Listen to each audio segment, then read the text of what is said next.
Bismillahirrahmanirrahim. Assalamualaikum warahmatullahi wabarakatuh. Alhamdulillahi rabbil alamin. Wassalatu wassalamu ala habibina al-mustafa Muhammadin wa ala alihi wa sahbihi wa man ihtada bihadihi wa kafa atharahu ila yaumiddin. Subhanaka la ilma lana illa ma 'allamtana innaka antal alimul hakim.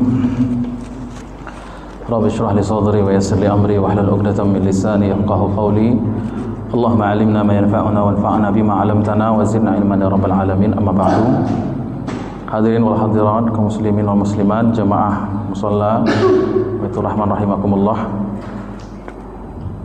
Bersyukur kita pada Allah, maghrib ini kembali dimudahkan langkah kita, diluruskan niat kita, dilapangkan dada kita untuk melaksanakan ibadah. Semoga solat kita yang kita lakukan barusan diterima oleh Allah Subhanahu wa taala. Amin ya rabbal alamin. Selawat salam kita kirimkan kepada Nabi Muhammad sallallahu alaihi wasallam. Semoga kita termasuk pada umat yang senantiasa istiqomah dalam menghidupkan sunnahnya dan memperjuangkan perjuangannya. Amin ya rabbal alamin. Kita lanjutkan pengajian kita mengenai hadis 40, hadis Arba'in Nawawiyah. Kita telah sampai pada pembahasan hadis yang ketiga, sudah selesai, dan insyaallah malam ini membahas hadis yang keempat. Hadis ini diriwayatkan oleh sahabat yang mulia yang bernama Abdullah bin Mas'ud. Kita baca hadisnya dulu dan kita terjemahkan. Bismillahirrahmanirrahim. An Abi Abdurrahman Abdullah bin Mas'ud radhiyallahu anhu qala, dari Abi Abdurrahman Abdullah bin Mas'udin radhiyallahu anhu berkata, Hadatsana Rasulullah sallallahu alaihi wasallam wa huwa shadiqul masduq. Telah menyampaikan kepada kami Rasulullah, utusan Allah, yaitu Nabi Muhammad sallallahu alaihi wasallam, dan dia adalah as-shadiqul masduq, orang yang benar dan dibenarkan. Apa kata beliau? Inna ahadakum yujma'u khalquhu fi batni ummihi 40 yawman nutfatan. Sesungguhnya semua kalian dikumpulkan penciptaannya pada perut ibunya selama 40 hari berupa nutfah. Ya, berupa nutfah campuran antara, mohon maaf, air mani laki-laki dan sel telur perempuan. Summa yakunu 'alaqatan misla zalik. Kemudian dia menjadi alaqah, segumpal darah yang melekat pada dinding rahim. Summa yakunu mudghatan misla zalik. Kemudian dia menjadi segumpal daging. Summa yursilu ilaihil malaku. Kemudian dikirim kepadanya satu malaikat. Fayanfukhu fihi ruh. Maka ditiupkanlah kepadanya roh. Wa yu'maru bi arba'i kalimatin. Diperintahkan ke atasnya 4 ketetapan. Yang pertama, bikatbi rizqihi, ketetapan rizkinya, wa ajalihi, ajalnya, wa amalihi, perbuatannya, syaqiyun aw sa'idun, bahagia atau sengsaranya. Fallahillazi la ilaha illa ghairuh. Demi Allah yang tidak ada ilah melainkan dia. Ini sumpahnya Rasulullah. Apa isi sumpahnya? Inna ahadakum la ya'malu bi'amali ahlil jannati. Sesungguhnya di antara kalian ada yang beramal amalan surga, hatta ma yakunu bainahu wa bainaha illa dhira', sehingga dia beramal itu hampir saja dia masuk surga. Jarak dia dengan surga itu cuma 1 hasta lagi, sejengkal, sehasta. Fayasbiqu alaihil kitab, namun kitab atau keputusan Allah Subhanahu wa taala tetap padanya, jatuh kepada dia. Fayamalu bi'amali ahlin nar, lalu dia beramal amalan ahli neraka. Fayadkhuluha, namun akhirnya dia masuk ke dalam neraka. Wa inna ahadakum la ya'malu bi'amali ahlin nar, namun ada orang yang beramal dengan amal ahli neraka, hatta ma yakunu bainahu wa bainaha illa zira', sampai jarak dia antara neraka itu hanya sehasta lagi. Illa zira' fayasbiqu alaihil kitab, namun ketetapan Allah mendahuluinya. Fayamalu bi'amali ahlil jannah, dia beramal dengan amal penduduk surga. Fayadkhuluha, maka dia masuk ke dalam surga tersebut. Hadis ini diriwayatkan oleh Al-Imam Al-Bukhari dan Muslim dalam sahih keduanya. Baik, ini urutan yang keempat dalam hadis 40 yang ditulis oleh Al-Imam An-Nawawi. Perawi tertingginya sahabat mulia yang bernama Abdullah bin Mas'ud. Kalau perawi hadis yang 1, nomor 2 dan nomor 3 semua perawinya adalah Umar bin Khattab radhiyallahu anhu, dari anaknya Abdullah juga namanya Abdullah bin Umar. Namun hadis yang keempat ini diriwayatkan oleh Abdullah bin Mas'ud. Abdullah bin Mas'ud ini termasuk awwalun, orang-orang yang pertama masuk Islam, urutan nomor 6 orang yang masuk Islam. Badannya kecil. Abdullah bin Mas'ud ini, atau disebut juga dengan Ibnu Mas'ud, badannya kecil, kurus, pendek, ya, dan dia tidak memiliki nasab yang mulia. Artinya nasab orang Arab itu macam-macam. Kehidupan Arab jahiliyah itu berkasta-kasta. Ada orang yang punya nasabnya yang bagus, yang tinggi, yaitu Quraisy, orang Arab Quraisy. Ada di bawahnya, ada lagi di bawahnya, dan ada nasab-nasab yang tidak dikenal baik atau nasab yang tidak terlalu mulia. Dan Abdullah bin Mas'ud ini termasuk orang yang tidak memiliki kebanggaan dari segi nasab. Artinya dia dipandang sebelah mata. Dia juga hanya seorang buruh ternak. Dia bukan peternak, dia seorang buruh ternak mengembalakan kambing untuk tuannya, lalu diberi upah dan lain sebagainya. Badannya juga kecil, artinya dari segi nasabnya kan naik. Dari segi pekerjaan statusnya di bawah. Dari segi harta dan fisik pun dia rendah. Tapi dia dimuliakan dalam Islam karena apa? Karena keislamannya itu termasuk awal, orang nomor 6, sadisus sittah kata ulama, nomor 6 yang masuk Islam. Dan dia setelah masuk Islam, dia menjadi sekretarisnya Rasulullah sallallahu alaihi wasallam. Menghafal Al-Qur'an sehingga semua orang yang belajar Quran di dunia ini itu pasti mengenal Abdullah bin Mas'ud. Qiraat yang kita pelajari dalam ilmu Al-Quran itu ada yang sambung ke Abdullah bin Mas'ud langsung ke Rasulullah sallallahu alaihi wasallam. Dan masuk Islamnya Abdullah bin Mas'ud ini agak sedikit unik ya. Masuk Islamnya Abdullah bin Mas'ud ini agak sedikit menarik untuk kita bahas. Suatu ketika Nabi berjalan bersama Abu Bakar, karena yang Islam ketika itu ya Nabi, Abu Bakar, dan masih sedikit orang yang masuk Islam. Jalan Nabi dengan Abu Bakar. Kemudian di tengah perjalanan mereka berdua radhiyallahu anhuma sallallahu alaihi wasallam merasa kelaparan dan kehausan. Maka dilihat di sekitar tidak ada makanan minuman kecuali ada seseorang yang menggembalakan kambing. Orang menggembalakan kambing ini adalah Abdullah bin Mas'ud. Dia seorang buruh pengembala kambing, domba. Maka Rasulullah mendatangi Abdullah bin Mas'ud ini. Belum masuk Islam waktu itu, belum kenal dengan Rasulullah SAW.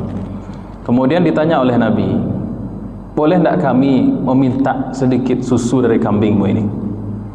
Kata Abdullah bin Mas'ud, mohon maaf, ini kambing bukan punya saya. Ini kambing punya tuan dan orangnya nggak ada di sini. Tidak bisa saya kasih kalau tanpa izin beliau. Nah, berarti orangnya jujur ya Bu ya. Orangnya jujur. Tidak bisa saya kasih, mohon maaf, karena ini bukan kambing saya, kambing orang lain yang saya gembalakan. Kalau begitu kata Rasul, boleh tidak saya pinjam satu ekor kambing yang kurus, yang tidak ada susunya, yang sudah tua? Oh ya, ada satu kambing yang sudah tua dan tidak ada susunya, kempes, sudah afkir kambingnya. Kemudian Rasulullah mengambil kambing itu, dia pinjam, saya pinjam sebentar ya, kalau pinjam kan boleh. Maka Rasulullah mengambil kambing itu lalu mendoakan keberkahannya, berdoa kepada Allah, ya Allah berikan kami rezeki dari kambing ini. Kemudian diusap perutnya oleh Rasulullah SAW kambing itu. Kemudian tiba-tiba kambing betina itu, mohon maaf, susunya menjadi membesar, artinya berisi dengan cairan susu. Kemudian Rasul memerahnya. Kemudian Rasulullah SAW meminumnya bersama Abu Bakar Siddiq berdua. Kemudian setelah itu Nabi berkata, kempeslah. Maka kantung susu tadi itu menjadi kempes sebagaimana semula. Kempes sebagaimana semula. Maka Abdullah bin Mas'ud melihat ini terheran-heran, kok hebat ini, orang apa ini, siapa dia? Maka ditanyalah, engkau siapa? Maka Nabi menjelaskan, saya adalah Nabi, saya adalah Rasulullah SAW. Akhirnya di saat itu juga Abdullah bin Mas'ud masuk Islam, menyatakan diri menjadi seorang Muslim. Sejak itu Abdullah bin Mas'ud pun berubah profesi menjadi pelayannya Rasulullah SAW. Jadi Rasul punya beberapa pelayan, sahabat dekat yang memenuhi kebutuhan harian beliau, seperti mengambilkan air mandi, air wudu, menyiapkan makanan beliau mungkin, dan lain, menyiapkan kendaraan dan lain sebagainya. Salah satu pelayan beliau itu adalah Abdullah bin Mas'ud. Tujuannya agar senantiasa dekat dengan Rasulullah sejak hari pertama dia Islam sampai beliau wafat, selalu nempel dengan Rasulullah SAW dan mengambil Al-Quran dari beliau. Beliau ahli Quran. Walaupun badannya ketek, walaupun badannya kecil, hartanya tidak seberapa, kedudukan nasabnya tidak mulia, tetapi Allah muliakan dengan Al-Quran. Ya, Allah muliakan dia dengan Al-Quranul Karim, sehingga dia menjadi salah satu rujukan dalam ilmu Quran atau mengambil hafalan Quran dari kalangan sahabat dan tabi'in. Jadi memang sahabat Nabi begitu, tidak semuanya Quraisy. Ada sahabat Nabi yang hitam legam dari Afrika, yaitu Bilal bin Rabah. Ada sahabat Nabi yang dari Persia, Salman Al-Farisi, mantan budak, itu bukan orang Arab. Ada lagi sahabat Nabi yang dari Eropa, namanya Suhaib Ar-Rumi, dia dari Eropa. Bule dia, kalau bahasa awalnya bule, rambutnya pirang. Jadi beragamlah bentuk sahabat Nabi, ada orang kaya, ada orang miskin, ada orang yang hitam, ada yang kuning, ada yang putih, ada yang Arab, ada yang non-Arab dan lain sebagainya, tapi semuanya Allah muliakan dengan gelar radhiyallahu anhum ajmain. Allah meridhai mereka semua. Kemudian Abdullah bin Mas'ud ini belajar Quran dari Nabi. Kemudian beliau ketika itu dakwah belum terang-terangan, dakwah masih sembunyi-sembunyi, tapi beliau ini nekat untuk membaca Quran di depan orang-orang kafir, sehingga beliau dipukuli karena nggak ada yang melindungi beliau. Kalau Abu Bakar yang baca Quran, itu orang segan untuk memukul, karena Abu Bakar orang Quraisy. Kalau menyerang seorang Arab, itu artinya menyerang sukunya, menyerang klannya. Sedangkan Abdullah bin Mas'ud ini tidak punya sukunya suku yang lemah, sedikit, maka tidak ada yang melindungi dia. Makanya Abdullah bin Mas'ud ini agak nekat juga membaca Quran di depan orang-orang kafir, sehingga dia dipukulin, dikeroyok gitu ibaratnya. Kemudian besok harinya lagi dia nggak kapok, langsung baca Quran lagi, begitu seterusnya. Dia senang membaca Quran di hadapan orang-orang kafir. Itulah keberanian dari Abdullah bin Mas'ud, kecil-kecil cabai rawit dicurang. Kemudian kita baca hadisnya, Pak Ibu. Rasulullah bersabda menyampaikan kepadaku, wa huwa shadiqul masduq. Ini agak berbeda dari kebanyakan hadis Nabi yang biasanya ketika hadasana Rasulullah atau qala Rasulullah sallallahu alaihi wasallam itu langsung ke hadis, langsung ke isi hadis. Tapi di sini perawi Abdullah bin Mas'ud menambahkan sebuah ungkapan, wa huwa shadiqul masduq. Apa makna shadiq? Orang yang benar. Telah berkata kepadaku Rasulullah, dia itu orang yang benar, as-shadiq al-masduq, dan dibenarkan. Di sini ulama membahas kenapa Abdullah bin Mas'ud perawi a'la ini menambahkan kalimat shadiqul masduq. Dialah orang yang benar dan dibenarkan. Sebagian ulama mengatakan karena isi hadis yang akan disampaikan oleh Rasulullah ini belum bisa dicerna di zaman itu, yaitu tentang proses terciptanya manusia, proses terciptanya janin itu, bayi itu dalam kandungan ibu. Dan itu termasuk hal yang gaib di zaman Rasulullah SAW, karena belum ada ilmu kedokteran, belum maju ilmu bagian, kalau di rumah sakit ada namanya obstetricals, bagian pemeriksaan itu janin. Kalau sekarang sudah bisa diperiksa, bahkan anak umur sebulan saja bisa dicaliat bentuk bara ukurannya. Ya. Bulan patang ambo ke rumah sakit ibu dan anak mencek kehamilan istri, 0,35 cm lah tahu ukuran itu. Adalah kini USG 4G, 4 dimensi, Pak. Itulah canggih, bisa kita pantau per hari, per pekan, per bulan bagaimana keadaan janin tersebut. Sedangkan di zaman ini 14 abad yang lalu Rasulullah sudah menceritakan sesungguhnya manusia itu prosesnya begini dalam perut ibunya, begini, setelah itu begini, setelah itu begini. Dan di zaman tersebut agak sulit orang memahami itu, mempercayai, karena belum ada teknologi secanggih zaman sekarang. Tapi kalau sekarang kita baca hadis ini, ternyata Rasulullah SAW sudah jauh mengetahui dibandingkan zamannya di zaman tersebut. Kalau bukan karena berita dari Allah, wahyu dari Allah, tidak mungkin Rasulullah mengetahui hal yang demikian. Apakah Rasul itu pernah kuliah kedokteran di Yunan? Tidak, Yunan Sulun ada boleh.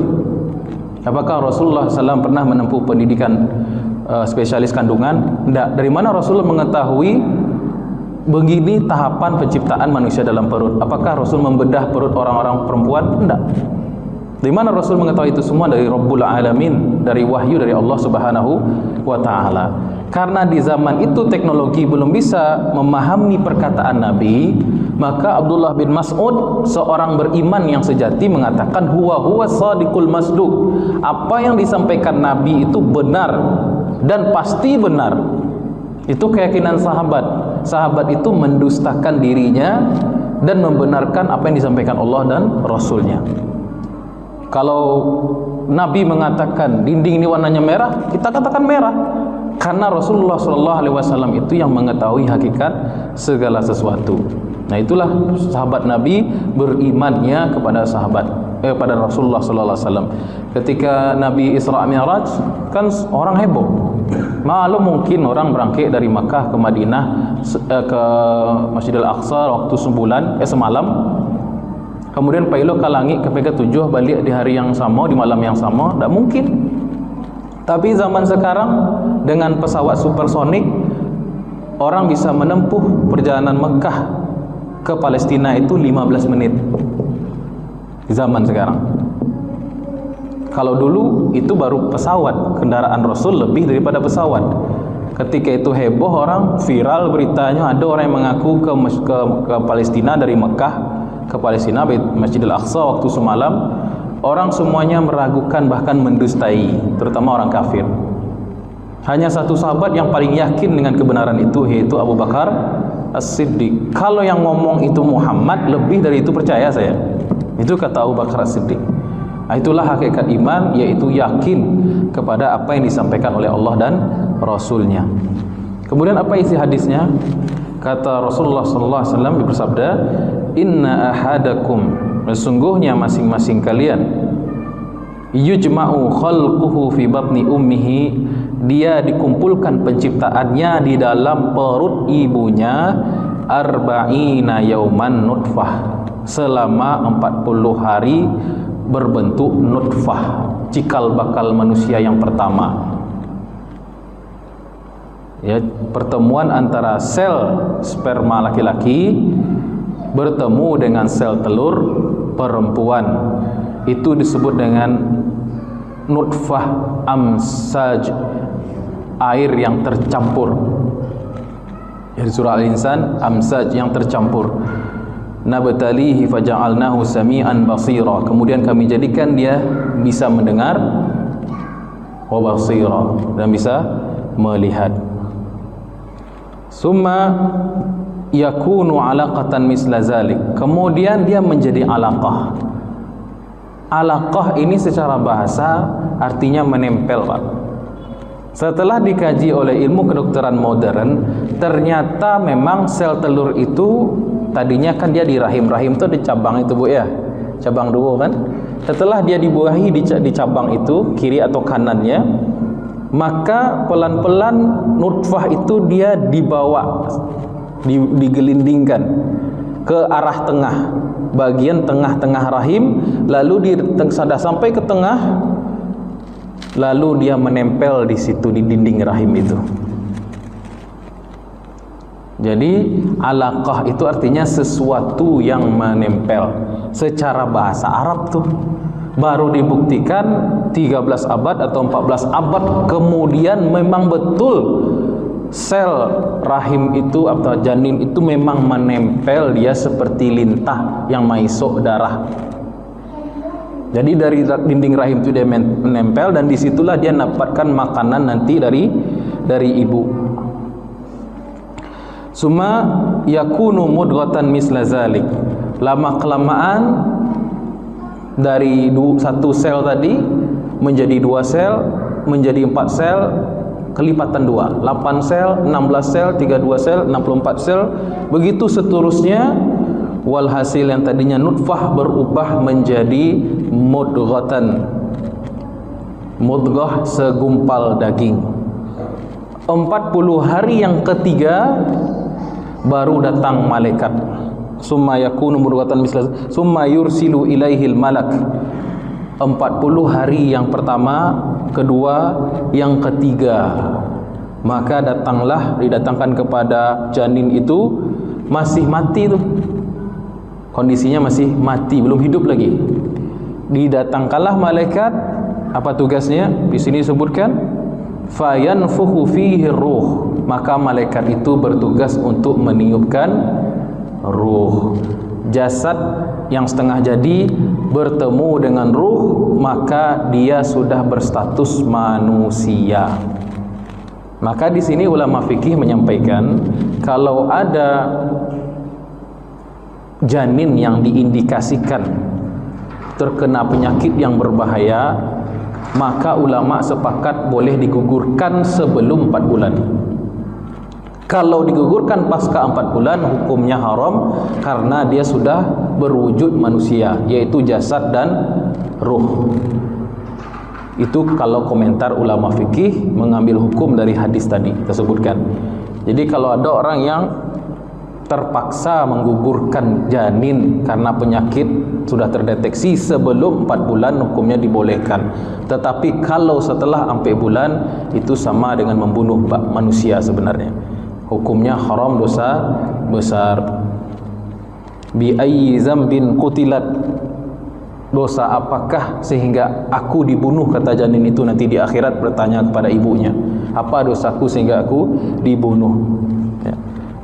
Dari sini kita faham bahwasanya manusia masuk ke tahap kedua dalam kehidupannya. Tahapan pertama manusia itu wa kaifa takfuruna billahi wa kuntum amwata. Bagaimana mungkin kamu kufur kepada Allah sedangkan kamu tadinya amwat, mati, yaitu sebelum ditiupkan ruh. Tahapan pertama kita diciptakan sebagai manusia ini di alam ruh. Kemudian setelah di alam ruh terjadilah perkawinan, tercipta janin. Di usia yang 4 bulan baru ditiupkan, disatukan ruh itu bersama janin, calon bayi tadi itu. Maka masuk manusia ke alam dia yang kedua, alam ruh, pindah ke alam rahim, alam janin. Masuk ketika alam yang ketiga, yaitu ketika lahiran. Melahirkan, pindahlah manusia ke alam dunia. Dalam waktu yang tidak lama, 60-70 tahun berkisar, maka manusia pindah ke alam barzakh. Ketika di dunia sama dengan janin. Kalau di alam ruh, ruh saja kita bentuknya belum ada jasad. Kalau di janin sudah ada jasad tapi belum sempurna, tapi ruh sudah sempurna. Tidak ada taklif atau beban melaksanakan hukum Allah syariat, tidak ada di situ. Tidak ada dosa dan pahala, tidak ada. Ketika masuk pindah ke alam ke dunia, jasad sudah disempurnakan, ruh pun sudah disempurnakan. Disinilah berlaku taklif, kewajiban melaksanakan kewajiban sebagai hamba Allah. Kemudian ketika seorang sakaratul maut, dipisahkan kembali antara roh dan jasad. Kenapa sakit sekali orang sakaratul maut itu? Karena sudah lama dia bersatu, sulit untuk berpisah. Kecuali mereka yang husnul khatimah. Orang yang husnul khatimah, rasa sakit kematiannya ditutupi rasa kebahagiaan dia melihat apa yang Allah sediakan untuk dia. Jadi orang yang meninggal itu ciri-cirinya matanya tajam. Dia melihat sesuatu yang tidak bisa kita lihat, dia mendengar sesuatu yang tidak bisa kita dengar. Namun satu-satunya indera yang masih terhubung ke alam dunia ketika orang sakaratul maut adalah telinga. Makanya orang yang mau meninggal itu dianjurkan talqin la ilaha illallah. Caranya, hadapkan dia ke kiblat dan bisikkan secara perlahan. Karena organ pertama yang Allah berikan kepada janin manusia itu telinga. Baru lahir itu telinga yang kuat dulu. Dan organ terakhir yang berfungsi itu juga telinga, pendengaran. Maka ketika orang sakaratul maut, pandangannya udah nggak ke kita itu, bukan ke alam dunia lagi, tapi dia sudah tercabut semua inderanya kecuali telinga. Maka dibisikkan la ilaha illallah. Tunggu sebentar, jangan langsung. La ilaha illallah, yang gitu kaget dia nanti. Perlahan-perlahan, la ilaha illallah, nanti terbantu dia nanti. Karena orang yang sedang sakaratul maut, puncak ujian dia di dunia itu sakaratul maut. Terkadang datang iblis berbentuk ibunya, terkadang iblis datang berbentuk istrinya dan lain sebagainya, menggoda dia untuk murtad. Betapa banyak orang yang Islam tapi ketika sakaratul maut belum tentu lagi. Wala tamutunna illa wa antum muslimun. Tergantung bagi amal sebelum dia sakaratul maut itu bagaimana amalnya. Semoga kita diberikan husnul khatimah. Sakit tapi kalau orang dia dicabut oleh malaikat rahmat, maka Allah tutupi sakitnya dengan kebahagiaan dengan apa yang Allah sediakan. Makanya ketika orang meninggal, seorang mukmin yang sejati itu meninggal, dia berkeringat.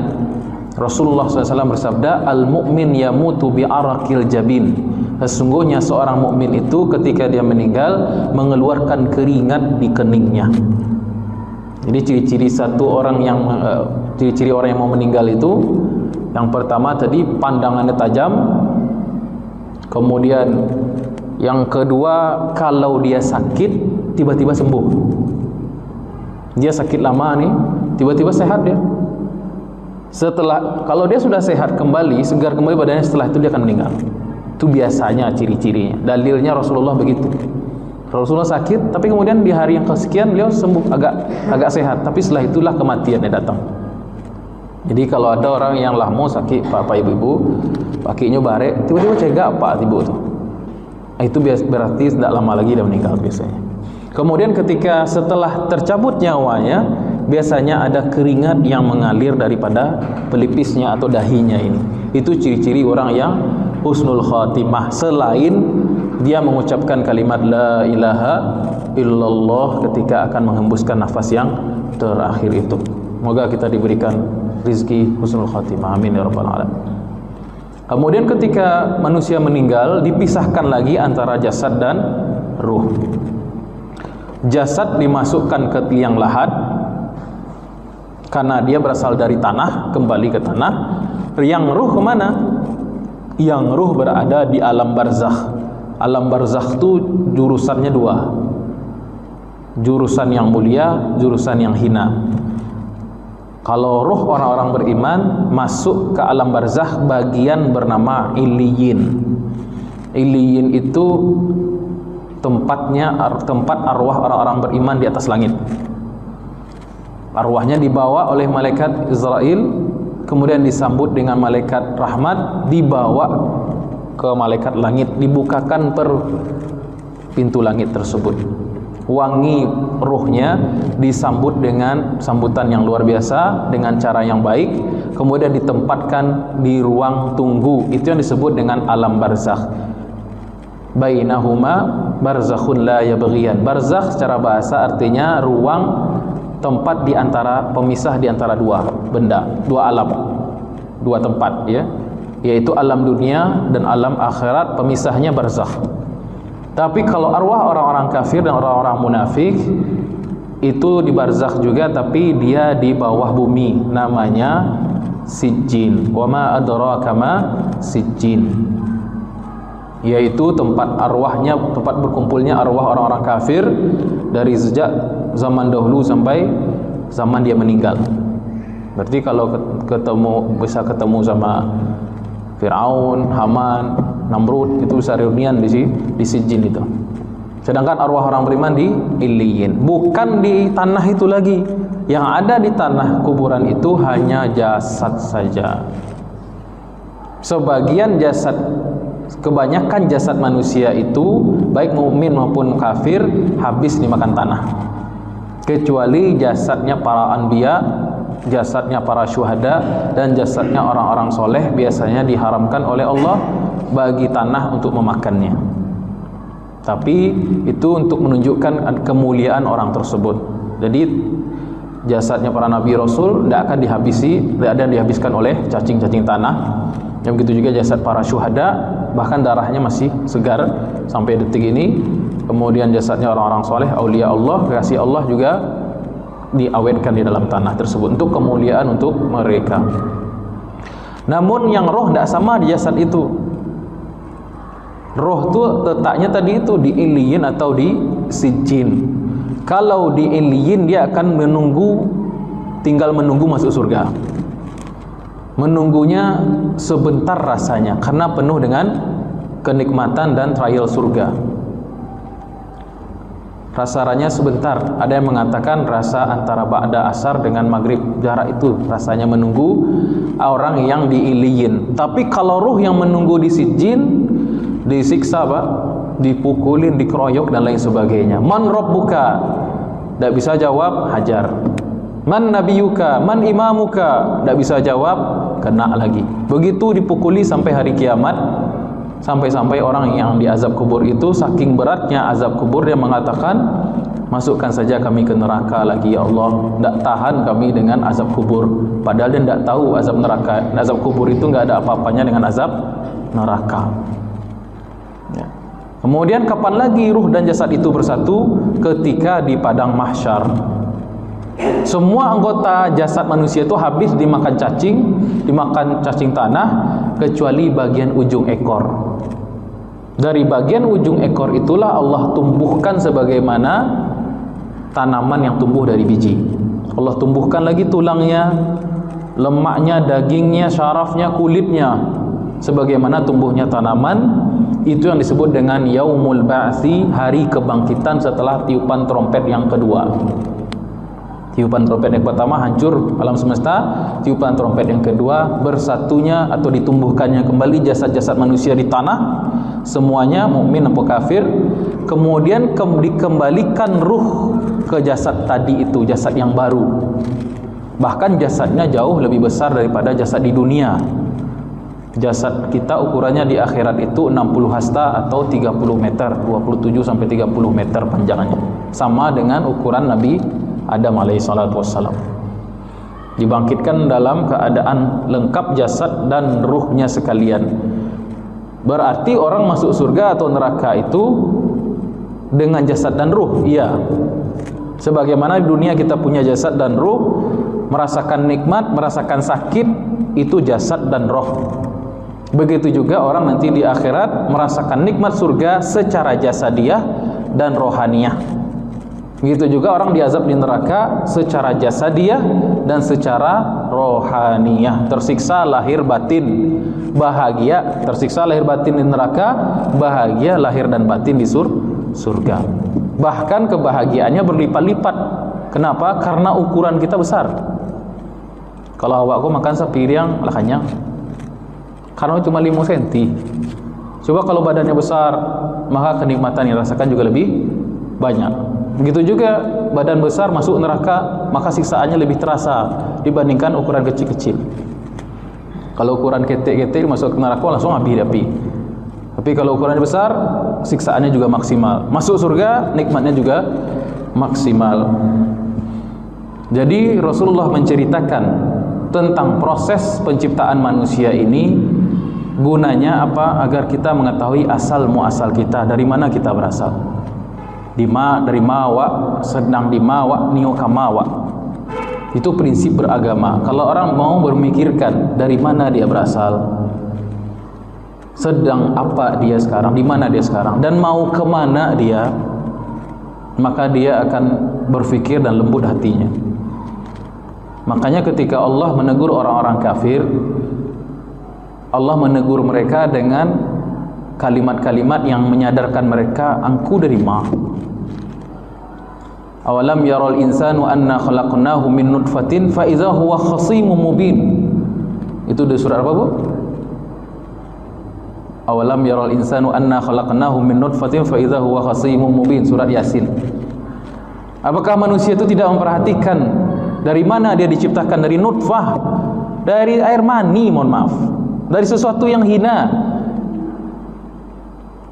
Tiba-tiba setelah dia lahir menjadi orang yang sombong, orang yang paling ingkar kepada Tuhannya. Artinya apa? Allah respon kekafiran orang itu dengan menegur, engkau dari mana wahai manusia? Ya ayyuhal insanu ma gharraka bi rabbikal karim.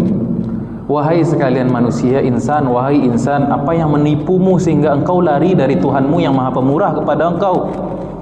Ya ayyuhal insanu ma gharraka bi rabbikal karim allazi khalaqaka fasawwaka fa'adalak. Yang telah, siapa Rabb yang pemurah itu, yang telah menciptakan kamu, tadinya kamu tidak ada, membentuk dirimu, menyempurnakan penciptaanmu, fi ayyi suratin ma syaa rakkabak, dalam bentuk yang terbaik, dan dia menyusun tulang belulang, menyusun daging, syaraf dan lain sebagainya, sehingga kita menjadi sesuatu yang tadinya tidak ada menjadi ada, dan kita juga akan ditiadakan lagi dan diadakan lagi. Makanya orang yang kufur kepada Allah, dia tidak tahu diri pada hakikatnya, tidak mengenal dirinya, kau dari mana ibaratnya. Falyanzuril insanu mimma khuliq, maka wajiblah manusia itu memperhatikan dari mana dia berasal, dari apa dia diciptakan. Kok dia tiba-tiba sombong kepada Allahnya? Diperintahkan untuk sholat, tidak mau sholat. Disuruh puasa, tidak mau puasa. Disuruh tutup aurat, tidak mau tutup aurat. Disuruh beribadah, tidak mau. Kok bisa begitu? Falyanzuril insanu mimma khuliq, perhatikanlah wahai manusia dari mana dia diciptakan. Khuliqa mimma'in dafiq, dari air yang terpancar. Itu air sperma, itu air mani itu.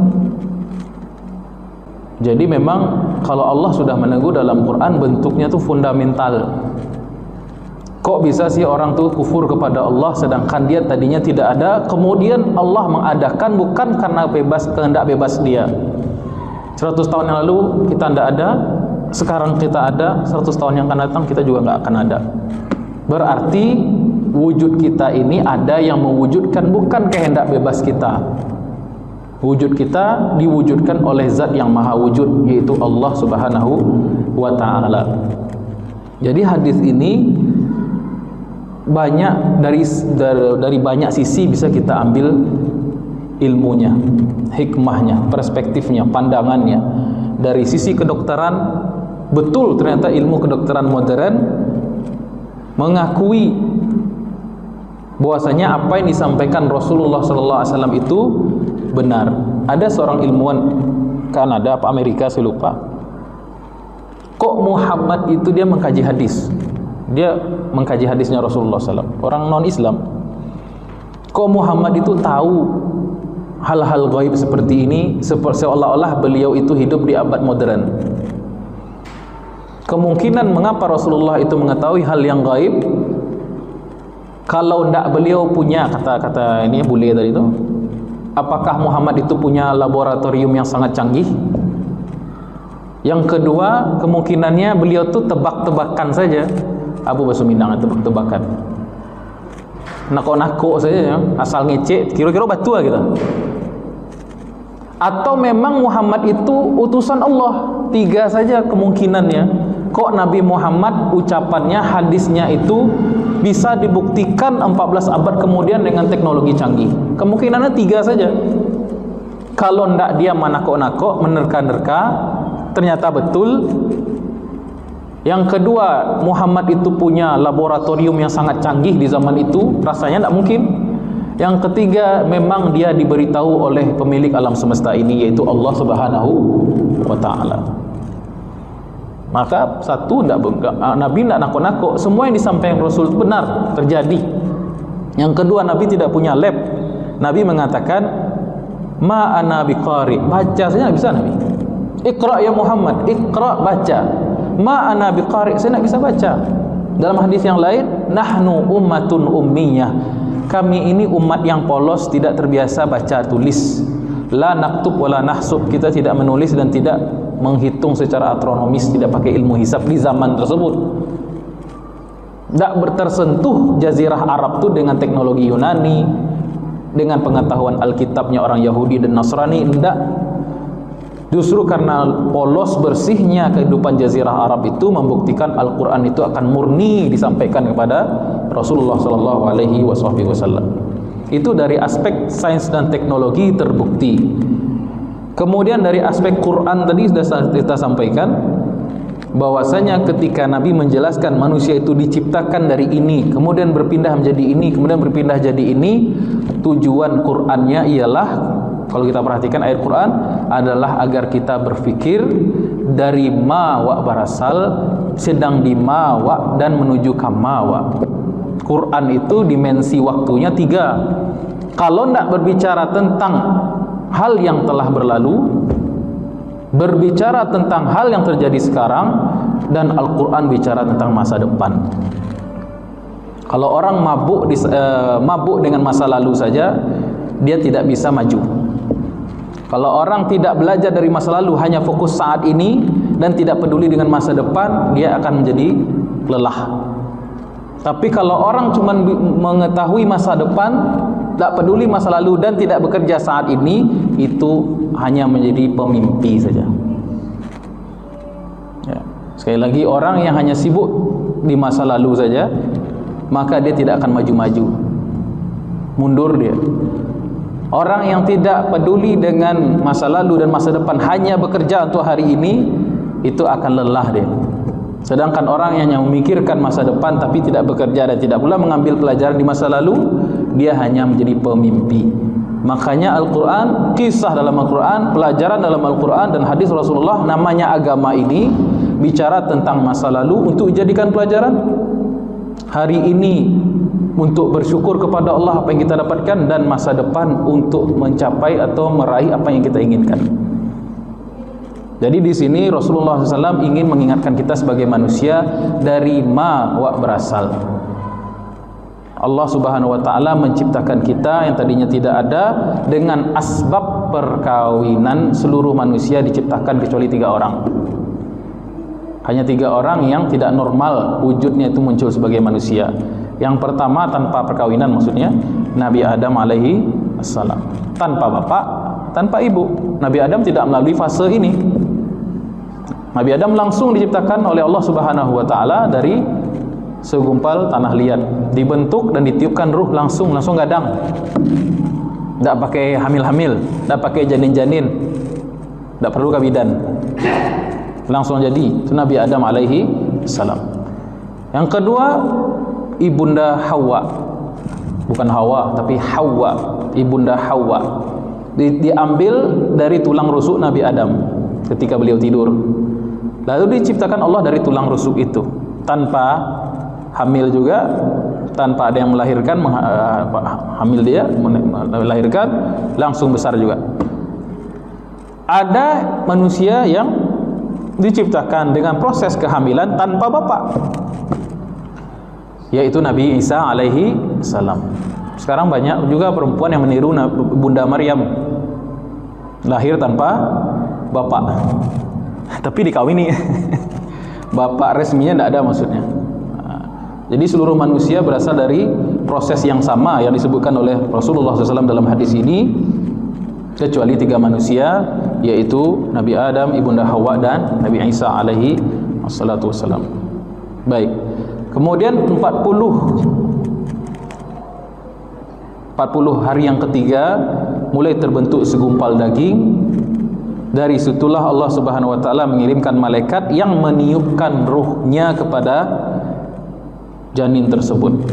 Jadi tadinya janin itu hanya benda mati, kemudian ditiupkanlah pada 4 bulan, usia 4 bulan itu ditiupkanlah ruh. Setelah ruh ditiupkan, berubah dia menjadi makhluk hidup. Namanya makhluk hidup, mulai terasa detak jantungnya, mulai darahnya mengalir. Dan itu bapak-bapak kita tidak bisa tahu itu. Yang tahu detak jantung bayi itu ibu-ibu. Ya, terasa bu detak jantung ibu? Terasa bu? Terasa. Apalagi menendangnya bu ya. Nah, kalau laki-laki kelemahannya itu tidak tahu kita. Tapi kalau ibu-ibu yang tahu persis bagaimana tadinya 4 bulan sebelumnya itu tidak ada terasa apa-apa, hanya mual-mual saja atau pusing. Tapi setelah 4 bulan, karena ini sudah hidup, maka terasa ada kehidupan di dalam janin atau rahim ibu-ibu tersebut. Bu? Kemudian itulah cara Allah meniupkan ruh. Prosesnya wallahu a'lam bishawab. Mudah-mudahan bulan depan bisa kita lanjutkan baca hadis ini. Mudah-mudahan apa yang kita sampaikan malam ini bermanfaat. Mohon maaf bila salah kurangnya. Subhanakallahumma rabbana bihamdika asyhadu an la ilaha illa anta astaghfiruka wa atubu ilaik. Wassalamualaikum warahmatullahi wabarakatuh.